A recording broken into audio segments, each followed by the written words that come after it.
Ritu Chowdary.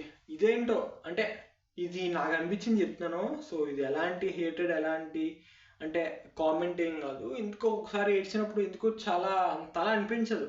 Game ఆడింది ఎందుకు ప్రతిసారి నాకే ఇలా జరుగుతుంది, ఎందుకు ప్రతిసారి నాకే జరుగుతుంది, ఆ విషయం నాకు అంటే ఆ మాట నచ్చదు. ఐ మీన్ రీతువే కాదు, ఏ ప్లేయర్ చెప్పినా నచ్చదు. ఎందుకంటే బిగ్ బాస్ హౌస్లో అది కామన్ అది.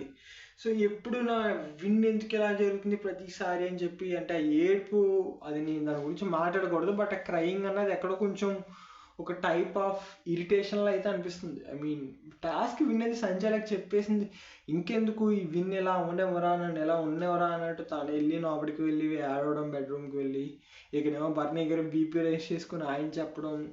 ఎందుకు సంచాలక నిర్ణయం ఆల్రెడీ అయిపోయింది.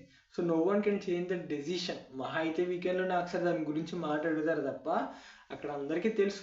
బట్ నేను అలా ఆడడం అంటే విన్ అయింది. సో వాళ్ళ అంటే ఆపోజిట్ ప్లేయర్ ఏదో అన్నారని అది కాదు కదా.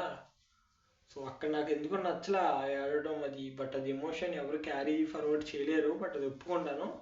బట్ ముందు చాలాసార్లు కూడా ఇలా రిపీట్ అయింది. అండ్ మోర్ ఓవర్ కానీ చాలామంది కామెంట్స్ చేస్తున్నారు. సో మీరు అనుకుంటున్నారు రీతు టాప్ 5లో ఉంటుందా ఉండదా? కింద కామెంట్ చేసేయండి. Thank you for watching.